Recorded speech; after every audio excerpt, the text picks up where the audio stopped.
Welcome to episode 1 of Limited Trust, a Devastator podcast. I don't really know what I'm doing, so bear with me while I figure out the ins and outs of this. Even though I've been fucking recording since 2001.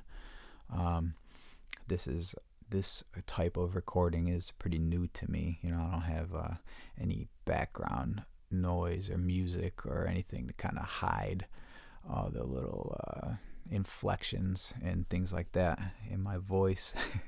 And it adds just a whole nother fucking nerves to it. But I guess we'll get into a short introduction. I'm Kyle Conway. I run Devastator over here. I do have help from a few people, but mainly it's me. Most of the time you're going to talk to me directly if we're talking about something. If I'm berating you in some way, it's me. It's anything that's negative that comes off of the page is definitely because of me. And anything positive is probably me too, but on this platform, podcast, if you will, I think we're going to stay away from politics. And that's probably about the only thing I'm going to stay away from, just because I don't really care about your politics and you really don't care about mine. And, it's just an argument waiting to happen. And nobody wins when you argue about politics. I promise you. No one's going to change one another's mind. So I'm just going to keep that all to myself. But we will talk about current events and stuff, because I definitely got things to say about, things. Also grab suggestions in the comments of what we should do episodes on. What I do want to tell you is a bunch of stories that people have been asking me about over the years that I've had to type out. I've typed out all these stories. The Blue Top days, Kyle Conway, the Blue Top Tupac, Azul Escobar. Eventually I'm going to tell you the whole Blue Top story and how I secured 160,000 Blue Tops from the U.S. Postal Service. We'll tell you about the old past life of crime that I used to be in, because people ask about that a lot, and why I can't do certain things or go certain places. Tell you the whole Crink story in depth, even though it's a fucking lame ass story. But people ask, why you always do that to Crink? Why you always say that about Crink? So we'll get into that. I'll tell you some personal bullshit. I'll keep you updated on what's going on with Devastator as a whole. We'll run by plugs and shout outs and stuff like that, and we'll get through all that, and maybe gather some things that some collaborators of ours are doing and let you know about them here. I'd like to do interviews at some point with people, but I don't really know if we're at that part yet. But what else do we got here? Well, I guess we'll just fucking kick it off. Let's kick it off real quick with being the Ink Man. I always wanted to talk about this because I see a lot of people always, and this has been over the past 5 years, like, yo, we about to be the Ink Man, I'm about to do this, you inspired me to do this. And I've seen so many people come, and I've seen so many people go.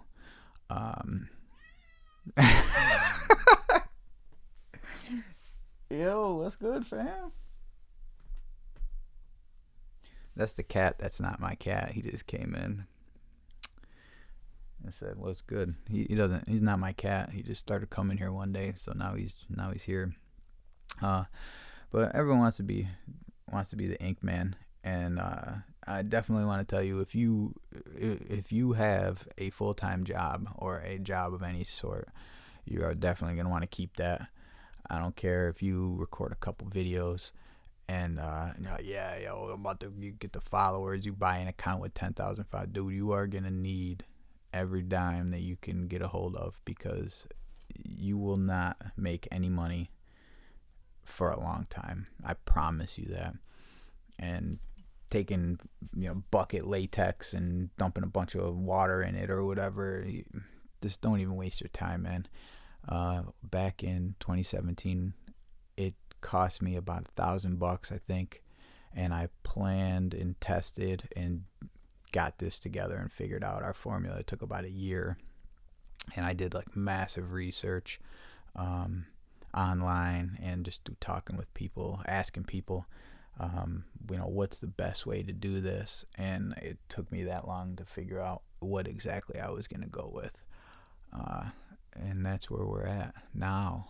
And everything is the same every time, unless there's a malfunction with material. Is really the only time there's an inconsistency, because everything's measured, everything's done exactly the same. And sometimes I'll lag on orders because I'm missing one part, and sometimes I think maybe, well, it'll be all right without that, but I don't want it to change any aspect of how this stuff works. So, if I leave out the liquid Teflon, will that change how it runs through the nib?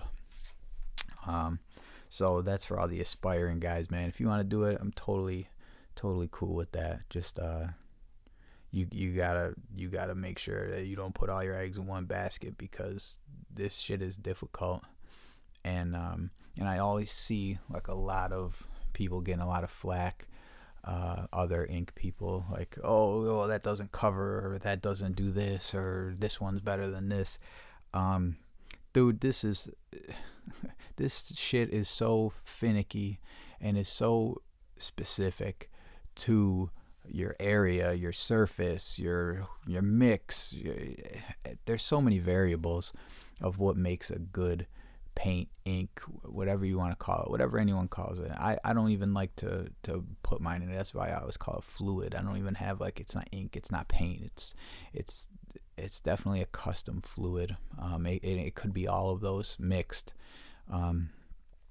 But I've seen crink mops on shelves in pictures in shops where they're all sucked in on themselves, and I've seen crink tags that got big streaks, and it's got to do with the operator as well.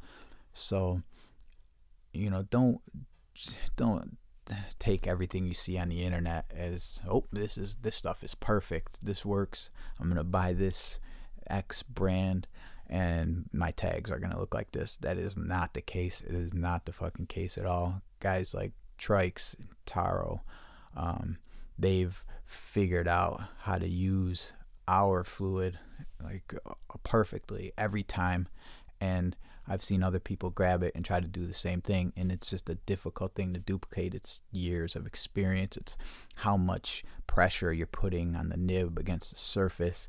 It's how fast you're going or how slow you're going. I see all these guys want to do like those crazy European dudes doing these crazy fast tags and stuff. That's not what it is, man. Like, go try to paint, go paint something on a wall like that. It's not the same. You gotta take your time and figure out, and everything's different. Alcohol acts different than, let's just say, like the infamy art mud mops to those Hubic or whatever. Everything's different. They all act differently. So just don't believe everything you see on the internet, man. You gotta do your own research, and you have to be good enough for your results to actually say, like, to mean something. Because if you I'm sorry, but if you suck, your results are gonna suck, and I don't care what you're using, it's gonna look like shit. So you gotta make sure that anyway, I'm fucking rambling on here, but if you want to be an ink man, definitely don't quit your day job, because you're not gonna make any money. You're gonna spend lots of money, and you're gonna constantly be trying to catch up and chase the dragon with everything. You're gonna be trying to get to that next level. And while we're here, I'm gonna cut this off in a second. But while we're here, the whole unbuffable, buff proof, blah blah. You can look back. I will never say something is unbuffable, something is buff proof. It's just not a term I like to use. It's not even a question I like to answer when people say, is this unbuffable? Nothing is unbuffable. I fucking guarantee you nothing is unbuffable. I've heard of cities using sandblasters to get stuff off, their buff. I've heard of people, they do paint, they do, there's all different types of buff. And it all reacts differently. So it really boils down to how dedicated the buff man is, and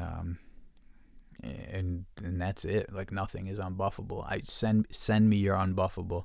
You name the surface, send me the product.